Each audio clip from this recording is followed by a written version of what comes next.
Hey, what's going on, you guys? It's KP here again.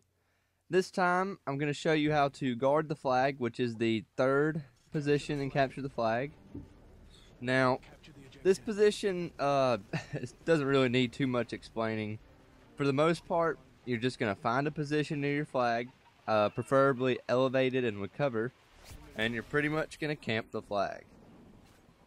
Now, there are two other sort of jobs for you to do. Now, say your flag is capped. You should chase the runner down, but there's something you should also not do. You should not chase past the midpoint. What this does is, if the other team has, say, two cappers, and they have one waiting at your base, and the other guy does get the flag back, then your flag is vulnerable to be taken yet again. And it's kind of like a domino effect. They'll just keep, running around and capping flags, and there's nothing you can really do. So you don't want to find yourself in that situation.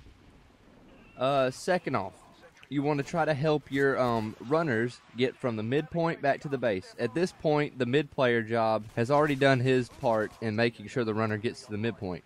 Now you, as a flag guardian, need to make sure that you do your part in making sure the runner gets from the midpoint to your base and returns the flag for a cap. Decided I'd make this video a little short just because there's really not much to go over about this position. It's pretty simple. I mean, if you want a high KD, this is the position to play. I go, I think, 15-1 this game. And, I mean, because they're not really going to be worried unless they are talented runners. They're not really going to be worried where you are. They're just going to run in there blindly and, just try to get the flag and get out as quick as they can 9 times out of 10. Now, at this point, as you see, I'm chasing the runner down, but I'm careful not to go past the midpoint. Max chases him down, and I don't really know why that happens, but Max gets him. So now my job is to make sure Max gets back safely from the midpoint.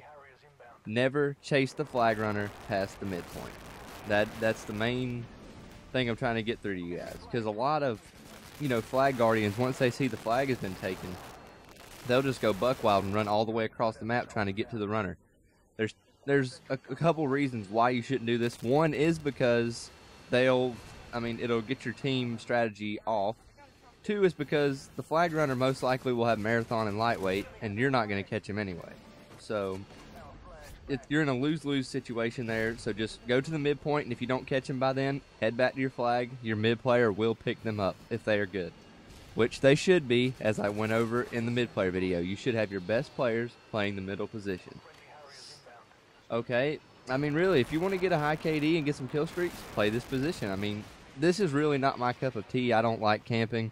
I don't mind, I don't mind dying in this game. It's just, some people just really don't like dying, and they like to camp, and, that's just not me. I like to run around and go crazy, which is why most of the time, if I get a game for you guys, I'm not going to have the best KD, but I'll have a pretty good score. Right here, I really don't know what I was doing right there. I was just kind of checking to see if they were running across the bridge. Now, there's 2 points they'll mainly come in from this side if you're in this little house that I'm in right now. They'll come straight ahead, or they'll come to your right. Very rarely will they come to your left. Yeah, funny thing happened this game. We only had I think it was a 4-0 lead, and they just all left. Straight up left, so I guess our runners, they got a ton of points this game, I'll put it that way. Now, when you switch spawns on this map, this is probably the best position to guard the flag from. And I went AFK here because I think I went to get something to eat. I came back. You'll see what happens. Like, this is literally right when I came back, someone capped the flag. I think it's coming up right here. Yeah. Guy comes in here, caps the flag. I come back from getting my food, and I run over there and chase him down, kill him. This is the point where, once we get this flag back, I'm pretty sure they forfeit. But it's just not a very complicated position. You camp the flag and watch it. It's pretty simple stuff. Get a good little kill streak going here. Then here's where I notice they've all backed out. And no little red squares. Kind of pissed off right here. So basically after this, our team just kind of runs the gauntlet on them. We get, I think the final score is like 13-0. We just keep running flags back. And yeah, hope you guys enjoyed this video. Hope it helped you out. And now you should be able to implement a team strategy because we've explained how to do every single position. And wish you luck in your capture the flag games.